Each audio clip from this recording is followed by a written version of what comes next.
일반적으로 근심은 좋지 않은 것으로 알고 있습니다. 성경에도 근심하지 말라는 말씀이 많이 등장하고 있습니다. 베드로전서 5장 7절은 너희 염려를 다 주께 맡기라 그렇게 권고했습니다. 근심을 갖고 사는 것은 우리에게 해가 되기 때문이겠죠. 그렇다고 해서 모든 근심이 다 나쁘기만 한 것일까요? 꼭 그렇진 않습니다. 필요한 근심이 있고 건강한 근심이 있는 것입니다. 예를 들어 한국에서 고3 입시생이 시험을 위해 근심하는 것은 건강한 것입니다. 근데 만일 고3이 되었는데도 근심 다 내려놓고 잠잘 거 다 자고 놀 거 다 놀면서 공부에 대한 고민이 도무지 없다면 이걸 바람직하다고 말할 수 있을까요? 물론 지나친 근심은 좋지 않지만 어느 정도 근심을 해야지 동기부여가 되고 공부의 발전도 이룰 수가 있는 것입니다. 제가 어릴 때 저희 아버지에게 자주 들은 이야기가 넌 어떻게 그렇게 태평하냐 그 말을 많이 들었어요. 내일이 시험인데 저녁에 이르러도 놀 거 다 놀고 도무지 고민이 없으니까 아버님이 저를 그렇게 늘 평가하셨어요. 아시는 대로 그래서 제가 입학시험에서 1차에 된 적이 없습니다. 대학도 재수를 했잖아요.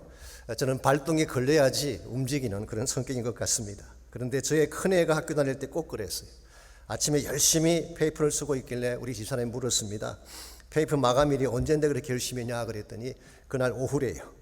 기가 찰 노릇 아니겠습니까? 물론 나중에는 잘했습니다마는 학생에게는 학생다운 근심이 필요한 것입니다. 그래야지 동기부여가 되고 성적도 올라가는 것입니다.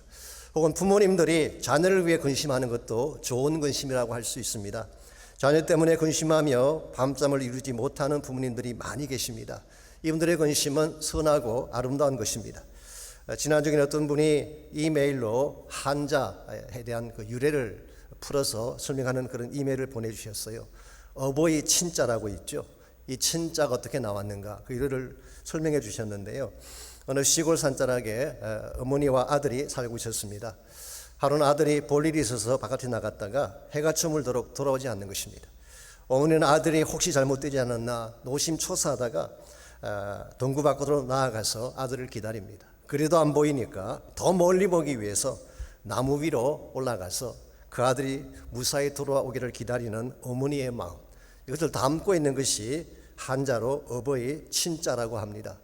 보시면 나무 목자 위에 설립자가 있죠. 그리고 옆에 볼견자가 있습니다. 그래서 나무 위에 올라서서 본다. 그래서 친자가 나온 것입니다. 그래서 여러분 친아버지, 친어머니, 친척할 때 친자가 다 그런 것입니다.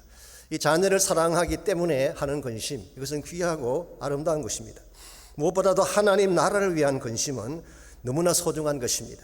하나님 나라 때문에 복음 때문에 밤잠을 자지 못한다거나 그것 때문에 금식하며 지내는 분들이 있죠. 이분들의 근심은 너무나 소중한 것입니다. 이 존 낙스라는 분이 있습니다. 스코틀랜드를 깨웠던 개혁자죠. 이분은 항상 한밤중에 일어나서 모든 사람들이 잠든 한밤중에 일어나서 하나님 앞에 이렇게 부르짖었습니다. 주여 스코틀랜드를 나에게 주십시오. 그렇지 아니하면 죽음을 나에게 주십시오. 이와 같이 간절한 마음으로 기도를 했기 때문에 당시 영국 여왕이었던 퀸 메리가 스코틀랜드의 모든 군사보다도 존 낙스 한 명의 기도가 더 무섭다는 말을 한 적이 있습니다. 이와 같이 기도했기 때문에 결국 그 기도가 영국을 깨우게 되고 스코틀랜드의 교회 부흥을 가져온 것입니다. 오늘 여러분 가정의 삶 가운데도 하나님 나라를 걱정하고 민족의 복음화를 위해 밤잠 자지 않고 기도하며 근심하는 것은 건강하고 아름다운 것입니다. 우리 모두에게는 어느 정도의 근심이 있습니다. 여러분들은 과연 무엇을 근심하며 사시는지요? 단순히 먹고 살기 위한 근심, 좀 더 많이 벌고 출세하기 위한 근심, 이것이 만일 여러분 근심의 전부라면 여러분은 근심의 차원을 좀 바꿀 필요가 있습니다. 우리가 이 땅에 살고 있지만 여러분과 저는 하나님 나라 백성으로 살고 있기 때문에 하나님 백성다운 근심을 해야지 하나님의 뜻에 합당한 것입니다. 하나님의 백성다운 근심은 바로 하나님의 뜻을 위해 근심하는 것입니다. 저는 이와 같은 근심을 거룩한 근심이라고 부르고 싶습니다. 왜냐하면 일반 다른 근심과 구별되는 것이기 때문에 그런 것입니다. 여러분과 제가 세상과는 다른 차원의 근심, 하나님의 뜻을 이루고 하나님을 기쁘시게 하는 근심을 해야 된다면 과연 그 근심은 어떤 내용일까요? 오늘 주신 본문을 통해서 이것을 함께 나누어 보려고 합니다. 오늘 같이 그 본문에 보시면은 그리스도인들이 반드시 해야 될 건강한 근심에 대한 말씀이 오늘 본문에 기록된 내용입니다. 먼저 10절 말씀 보겠습니다. 하나님의 뜻대로 하는 근심은 후회할 것이 없는 구원에 이르게 하는 회개를 이루는 것이요 세상 근심은 사망을 이루는 것이라고 했습니다. 여기서 사도 바울은 두 가지 종류의 근심을 소개하고 있습니다. 하나는 하나님의 뜻대로 하는 근심이고 또 하나는 세상 근심입니다. 이 세상 근심은 worldly grief 혹은 carnal grief라고 번역을 합니다. 이것은 우리가 흔히 말하는 근심이죠. 무엇을 먹을까, 무엇을 입을까, 생존에 대한 근심, 혹은 좀 더 높아지고 출세하기 위한 걱정, 근심, 내일에 대한 걱정, 삶의 안위에 대한 걱정, 이 모든 것들이 세상 근심에 해당하는 것입니다. 이와 같은 근심도 필요하긴 하지만 이것이 지나치게 되면 우리의 영혼과 몸을 상하게 하는 것입니다. 요즘 현대인들이 겪고 있는 정신질환 중에 과잉 근심 증후군이라고 하는 질환이 있다고 합니다. 이것을 램프 신드롬이라고 부르기도 한데요. 이것은 마치 알라딘의 램프를 문질러서 지니를 끄집어내는 것처럼 수시로 근심을 끄집어내는 징후를 말하는 것입니다. 길을 걷다가 혹시 땅이 꺼지면 어떡하나 걱정하는 것, 집에서 나올 때 가스불을 끄고 나왔나, 왜 들어갔다 나왔다 하는 사람이 있죠. 심지어는 참새가 전깃줄을 갉아먹어서 불이 나면 어떡하나, 이런 근심하는 분들을 램프 증후군이라고 이야기합니다. 혹시 여러분에게 이와 같은 차원의 근심이 있다면 이건 빨리 처리해야 되는 것입니다. 이것은 우리 영혼을 죽이고 심지어 우리의 몸까지 상하게 하는 것이기 때문에. 그래서 오늘 본문은 세상 근심은 사망을 이루는 것이다. It brings death. 이와 같은 근심을 많이 하게 되면 결과적으로 우리 영혼과 몸이 죽는다, 그런 뜻이에요. 잠언서 17장 22절은 근심은 뼈를 마르게 한다고 했습니다. 뼈가 말라지면 생기의 근본이 말라 비틀어지게 되는 것입니다. 이와 같은 근심은 할 수만 있다면 내려놓아야 됩니다. 주님께 다 맡겨버리고 하나님이 나의 삶의 주권자됨을 인정하고 사는 것이 바른 자세이죠. 그런데 오늘 본문에서 바울은 또 한 가지 차원의 근심을 소개합니다. 그 근심은 하나님의 뜻대로 하는 근심이라고 했어요. ESV 성경 English Standard Version은 이것을 godly grief, 이 신령한 근심, 경건한 근심 혹은 거룩한 근심, 그렇게 번역을 했습니다. 왜냐하면 이 근심은 하나님의 뜻을 이루고 생명의 열매를 가져오는 것이기 때문에. 그래서 하나님의 뜻대로 하는 근심은 후회할 것이 없는 구원에 이르는 회개를 만드는 것이라고 설명하고 있습니다. 근심을 해도 후회할 필요가 없는, 근심했기 때문에 결과가 더 아름답고 기쁨을 가져오게 하는 근심, 이것이 바로 성경이 말하고 있는 하나님의 뜻대로 하는 근심. 오늘 여러분과 저에게 이와 같은 근심이 필요합니다. 거룩한 근심이 필요해요. 그래야 우리 삶이 더 경건해지게 되고 더 아름다운 열매를 맺게 되는 것입니다. 오늘 여러분들은 주로 무엇 때문에 밤잠을 이루지 못하는지, 여러분 근심의 주제는 과연 어떤 것입니까? 우리가 진실로 예수의 제자가 되었다면 이제는 바른 것을 위해 근심할 수 있어야 됩니다. 하나님의 뜻을 이루고 하나님의 영광을 드러낼 수 있는 근심, 이런 근심을 해야지 우리 삶에도 열매가 아름다워지게 되고 하나님께도 영광이 되는 것입니다. 그렇다면 우리가 해야 될 거룩한 근심은 구체적으로 어떤 것을 의미하는 것일까요? 오늘 본문에 보시게 되면 하나님이 기뻐하실 바른 근심 세 가지가 오늘 본문에 소개가 되어 있습니다. 첫 번째는 사랑을 위한 근심, 이게 하나님을 기쁘시게 하는 근심이에요. 사랑하기 때문에 하는 근심은 많은 사람들에게 축복을 나눠주는 것이기 때문에 이것은 필요한 근심이 되는 것입니다. 5절을 보시기 바랍니다. 바울이 고린도 성도들 때문에 했던 근심이 어떤 것인가가 5절에 나와 있습니다. 우리가 마게도냐에 이르렀을 때에도 우리 육체가 편하지 못하였고 사방으로 환난을 당하여 밖으로는 다툼이요 안으로는 두려움이었노라 라고 했어요. 여기서 육체가 편하지 못했다 그랬는데 사도 바울이 육체가 편하지 못한 이유가 무엇일까요? 오늘 본문에 나와 있지 않지만 본문의 배경인 사도행전 18장에 보게 되면 사도 바울이 에베소에서 폭동이 일어났을 때에 상당히 어려움을 겪고 에베소를 떠나게 됩니다. 그리고 드로아를 거쳐서 마케도니아로 내려간 사건이 기록되어 있죠. 그때 폭동 때문에, 환난 때문에, 많은 다툼 때문에 육체적으로 불편했습니다. 그래서 오늘 본문에서 육체가 편하지 못했다, 이 말씀은 쉽게 이해가 됩니다. 그런데 안으로는 두려움이 있었다고 하는데 이게 과연 무엇 때문일까? 왜 사도 바울의 마음속에 두려움이 있었을까요? 어떤 분은 사도 바울의 안위에 대한 염려 때문이 아닌가 그렇게 해석하는 분도 계시지만 그건 앞뒤가 맞지 않습니다. 왜냐하면 바울은 자기 목숨까지 기꺼이 내어놓고 사역하는 종인데 기껏 자기의 편안 때문에, 안위 때문에 두려워했을까요? 그것은 맥센스하지가 않습니다. 그럼 여기서 바울이 마음에 느꼈던 두려움은 사실은 고린도 성도들 때문이었어요. 그들의 마음의 평강에 혹시 잘못된 것이 주어지나 이것 때문에 염려하고 두려워한 것입니다. 8절을 잠깐 보시면 그게 한 통의 편지가 나오죠.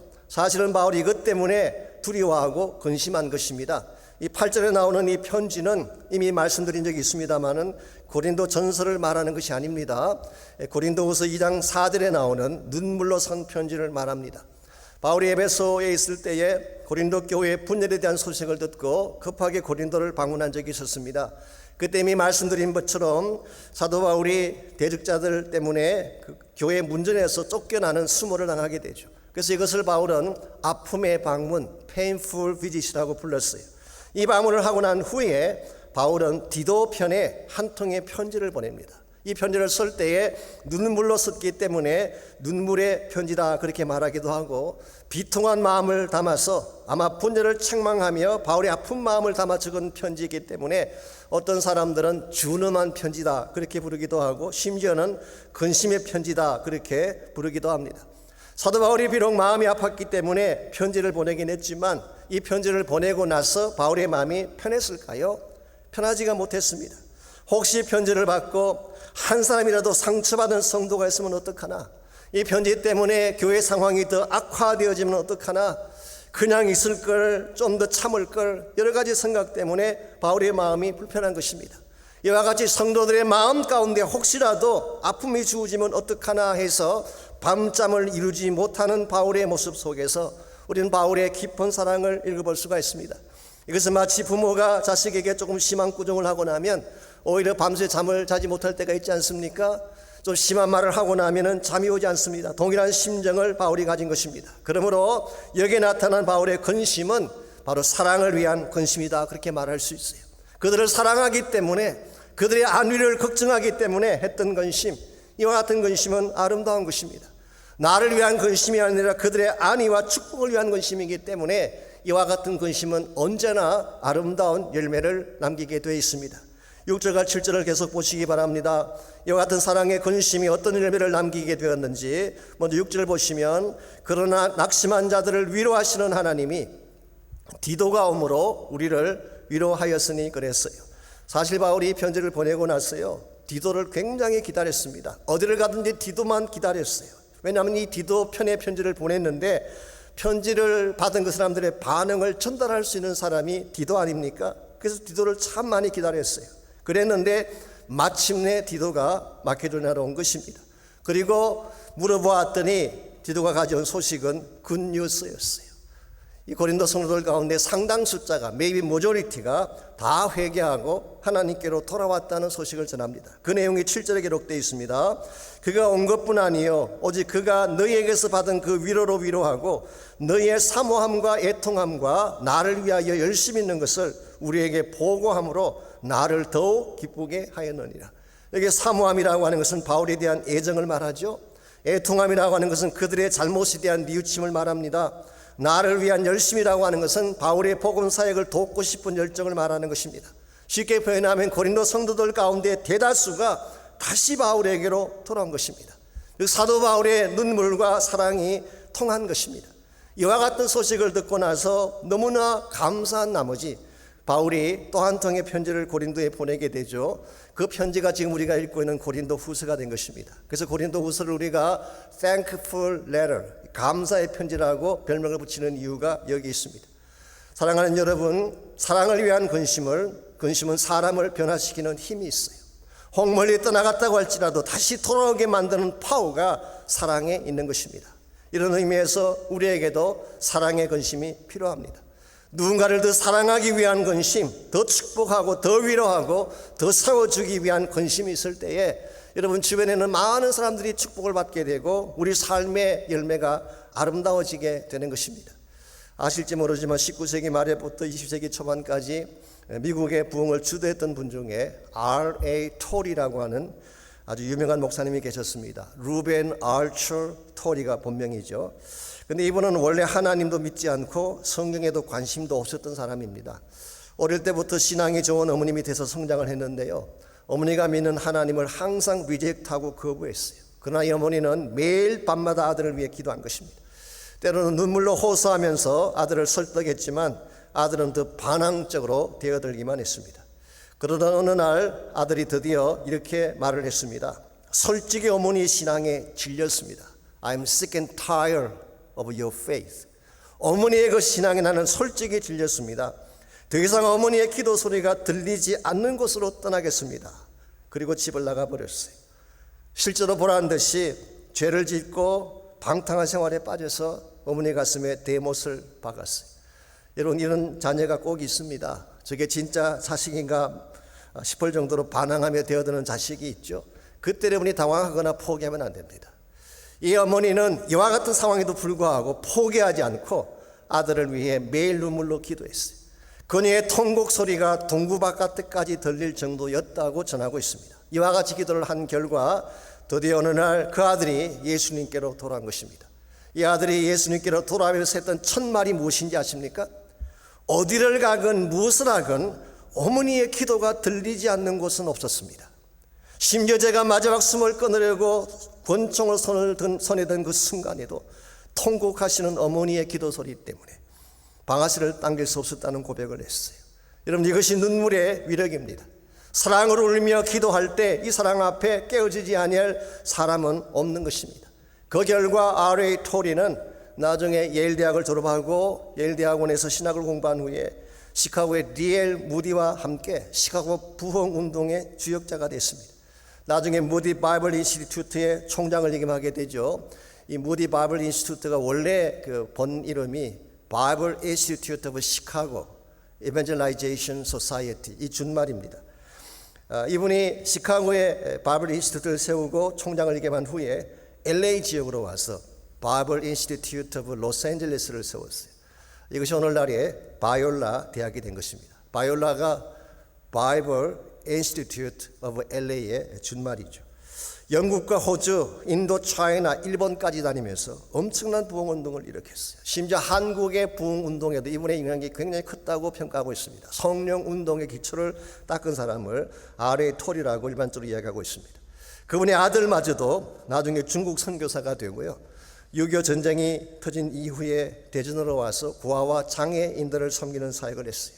그리고 그분의 손자가 역시 한국으로 와서 돌아가실 때까지 한국 교회를 섬겼어요. 그분의 이름이 대천덕 신부님, 영어 이름이 바로 R.A. 토리 3세, 성공의 신부님이죠. 강원도에 예수원을 세우고 청빈과 노동의 삶을 가르치지 않았습니까? 지금은 그의 정손자 되는 벤 토리 신부님이 한국에 와서 섬기고 있습니다. 이 4대째 한국을 섬기는 가문이 됐어요. 참으로 경이로운 열매가 아닐 수 없습니다. 이 모든 열매가 무엇을 통해 일어나게 된 것이라고요? 이 사랑의 근심 때문이에요. 정말 사랑으로 어머니가 뿌렸던 기도의 눈물이 결국 아들을 변화시키고 이와 같이 엄청난 일들을 만들게 된 것입니다. 그러므로 여러분들, 사랑의 눈물을 아끼지 마십시오. 눈물로 씨를 뿌리는 자는 반드시 기쁨의 단을 거둘 날이 오기 때문에 이와 같이 우리가 사랑하기 위한 근심은 거룩하기도 하고 아름다운 것입니다. 두 번째로 하나님이 기뻐하시는 근심은 구원을 위한 근심, 생명을 구원하기 위한 근심을 하나님은 기뻐하세요. 9절을 보시기 바랍니다. 내가 지금 기뻐함은 너희로 근심하게 한 까닭이 아니요 도리어 너희가 근심함으로 회개함에 이른 까닭이라. 너희가 하나님의 뜻대로 근심하게 된 것은 우리에게서 아무 해도 받지 않게 하려 함이라. 자, 여기서 사도 바울은 자신의 편지가 비록 근심을 가져오긴 했지만 궁극적으로 이것이 기쁨을 안겨준 사실을 밝혀주고 있습니다. 왜냐하면 그 편지를 받은 고린도 성도들이 회개하고 하나님께로 돌아왔기 때문이에요. 그래서 결과적으로 하나님의 뜻대로 하는 근심은 그들로 하여금 아무 해도 받지 않게 했다. 여기서 해를 받지 않는다, 이 말은요, 아무런 상해도 입지 않았다, not be damaged, 그런 뜻을 가지고 있어요. 혹은 어떠한 상실도 가져오지 않았다, not suffer loss.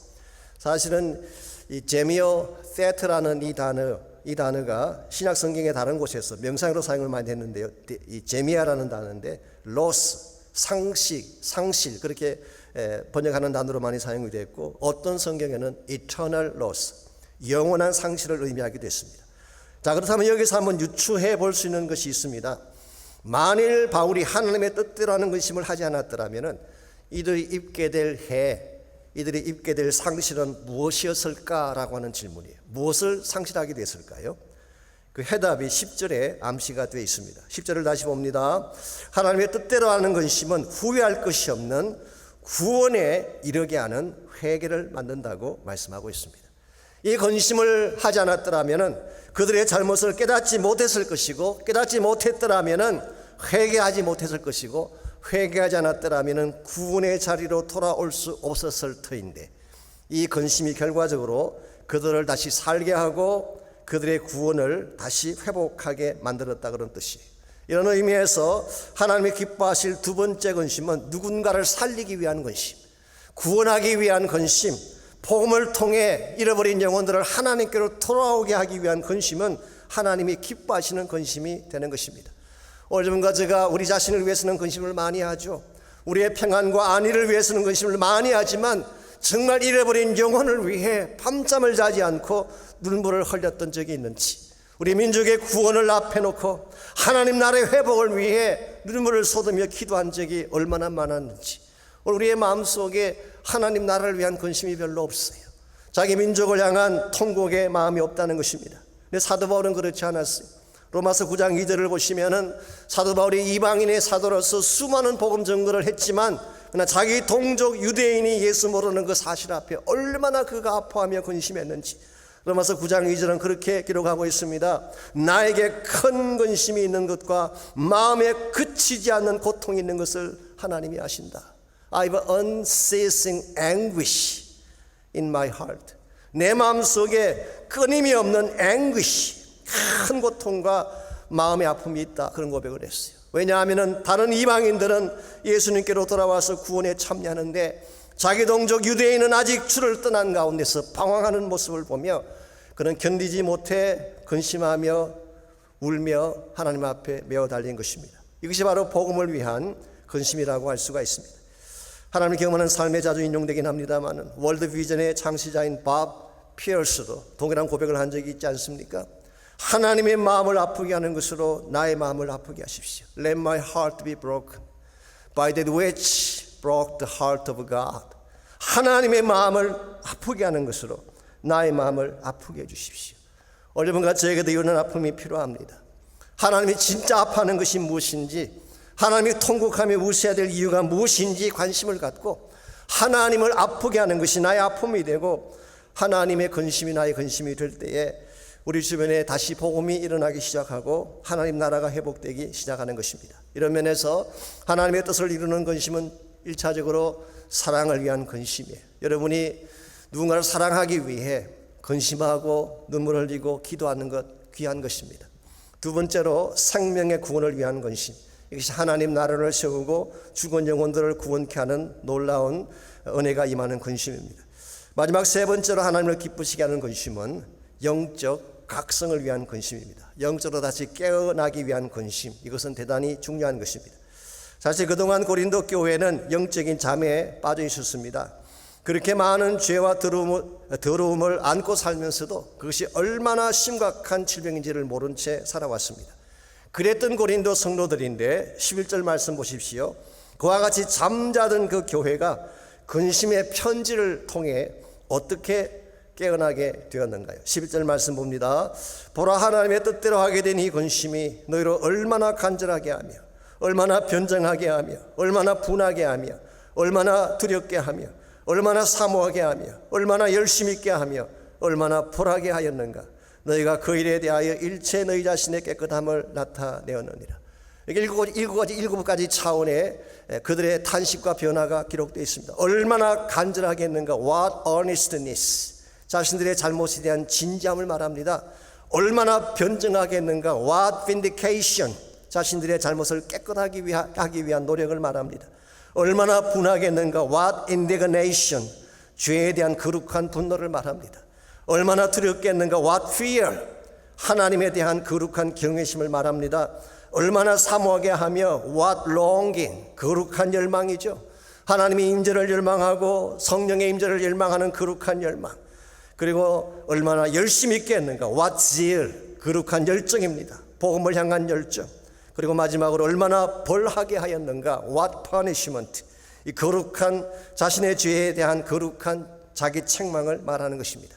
이 모든 것은 그들이 영적으로 다시 깨어났다는 것을 잘 보여주고 있어요.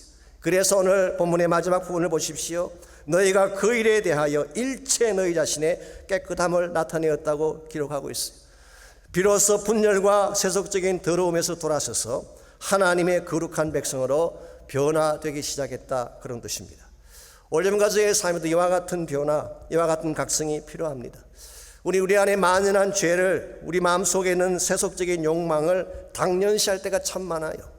이 죄 때문에 몸부림치고 내 마음속에는 세속적인 욕망을 끊기 위해 몸부림을 치며 아파한 적이 혹시 있나요? 그렇지 않습니다. 우리 너무나 당연시 여기며 살아가고 있어요. 오늘 현대교회가 영적 불감증에 걸렸다는 말을 많이 듣고 있습니다. 웬만한 죄에 대해서는 별로 가책도 느끼지 않아요. 거짓말하는 거, 사기치는 거, 성적인 타락을 범하는 거 별로 죄책감조차 느끼지 않습니다. 교회가 물량주의를 지향하고 복음이나 생명에 무관심해 이것 때문에 아파하는 사람들 별로 없어요. 세속적인 문화나 놀이 같은 것이 교회 안에 들어와서 영성을 갈아먹고 기도나 예배를 대신해도 별로 놀라는 사람 없습니다. 사무엘은 기도를 멈추는 죄를 짓지 말게 해달라고 간구했는데 수개월째 기도를 멈추어도 아무 마음에 가책이 없는 사람들이 많이 있어요.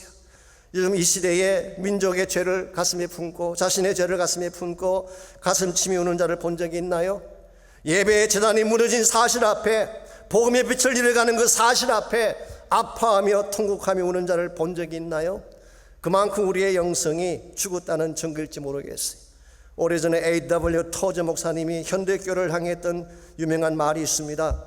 엘리야는 갈멜산에 올라 무너진 12돌을 취하고 제단을 수축하며 성령의 불이 쏟아지기를 전심을 다해 기도했는데 현대교회는 제단 곁에 앉아서 돌의 숫자만 세고 있다고 말한 적이 있어요.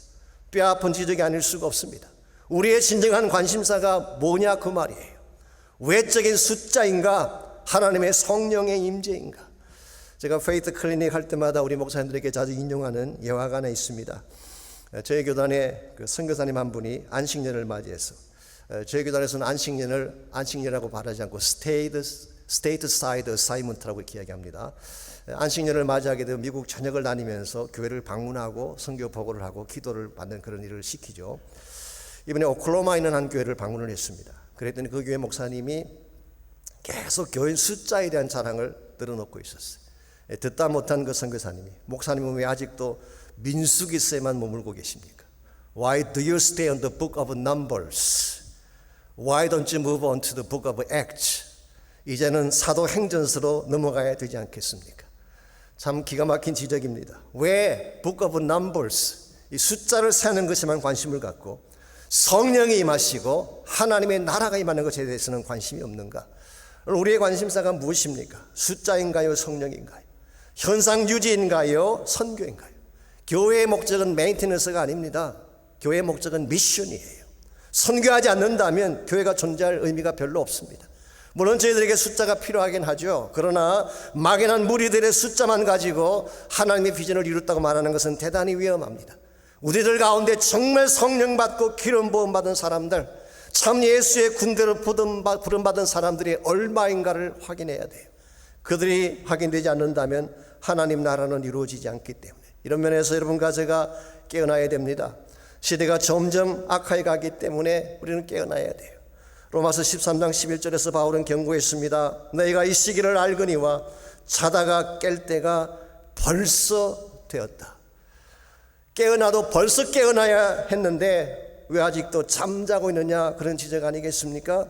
오늘 여러분과 제가 잠에서 깨어나야 돼요. awaken 해야 돼요. 그래야지 우리의 삶도 회복이 되지만 하나님의 나라로 다시 일어서게 되는 것입니다. 오늘 여러분 무엇을 위해 근심하며 삶을 사시는지요? 나의 안전이나 나의 축복, 나의 생존을 위한 근심에 여러분 삶의 모든 것을 다 투자하고 있다면 이제는 그 근심은 하나님께 맡기시기를 바랍니다. 여러분이 염려한다고 될 문제가 아니기 때문이에요. 오히려 여러분의 근심을 바꾸셔야 돼요. 나의 안위를 위한 근심에서 하나님의 뜻을 위한 근심으로, 우리의 근심이 거룩한 차원으로 변화되어질 때에 여러분의 삶이 건강해지게 되고 하나님의 기뻐하는 열매가 많이 생기게 되는 것입니다. 이런 면에서 좀 더 사랑하기 위한 근심, 좀 더 진실해지고 좀 더 축복하기 위한 근심은 정말 중요한 것입니다.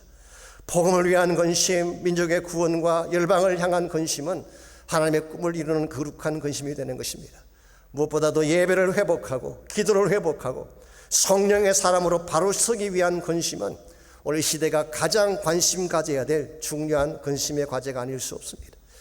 오늘 이 시대의 영성이 점점 식어가고 있지 않습니까? 코로나 사태 이후에 예배가 중단되고 기도와 모임이 중단되면서 우리도 모르는 사이 영적으로 굳어져 가고 있다는 사실을 누구도 부인할 수가 없습니다. 경제가 힘들고 비즈니스가 막히는 것만이 위기가 아닙니다. 예배가 스탑되어지고 기도가 멈추어지게 되고 영적 침체 현상이 왔다고 하는 것은 더 무슨 위기일 가능성이 많아요. 그러니까 지난주에 통계를 봤더니 지난 5개월 동안에 가정폭력이 급증했다고 합니다. 알코올 중독자의 숫자가 급증했다고 합니다. 자살자 상담 숫자가 600% 높아졌다는 보고가 있어요. 정말 우리가 어디에 관심을 둬야 될지를 확인하게 만드는 대목이 아닐 수가 없습니다. 이와 같은 모든 문제들, 이와 같은 모든 케이오스를 다시 정돈할 수 있는 유일한 한 가지 방법은 다시 하나님께로 돌아가는 것입니다.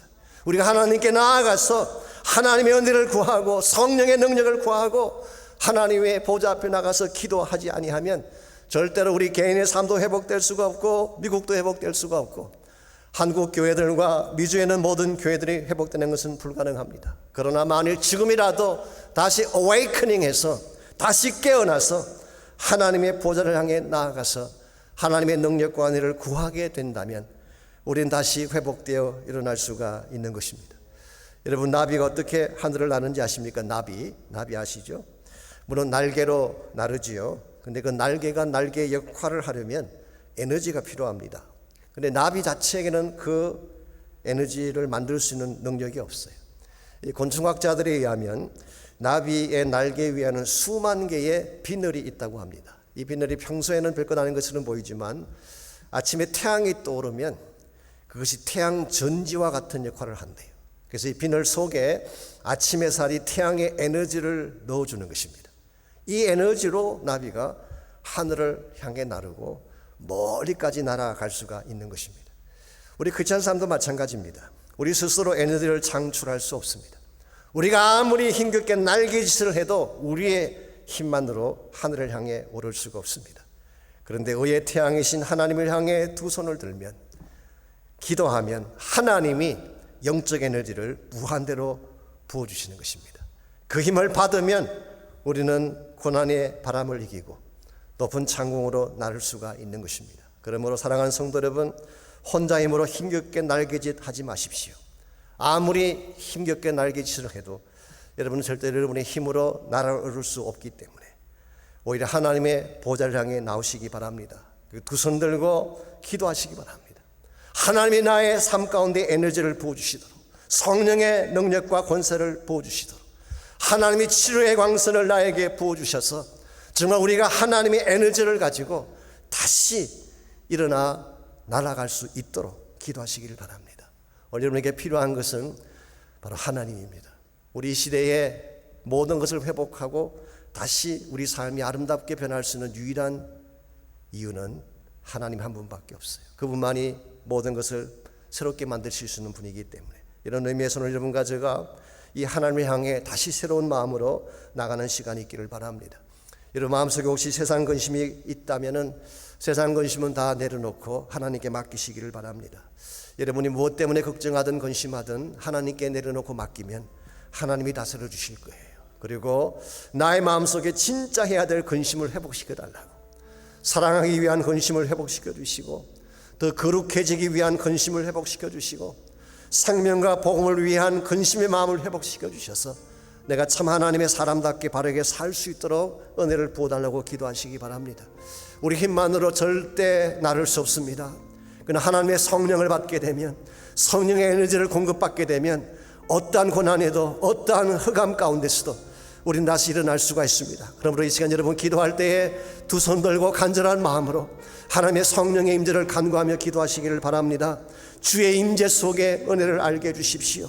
성령으로 채우사 주님 보게 해주십시오. 나를 다시 빚어주시고 나에게 새로운 날을 열어주십시오. 예수님 목마릅니다. 나의 심령 가운데 성령의 기름을 부어 주옵소서. 여러분 간절하게 하나님 앞에 기도하며 나가는 시간이 있기를 바랍니다. 우리 함께 기도하겠습니다.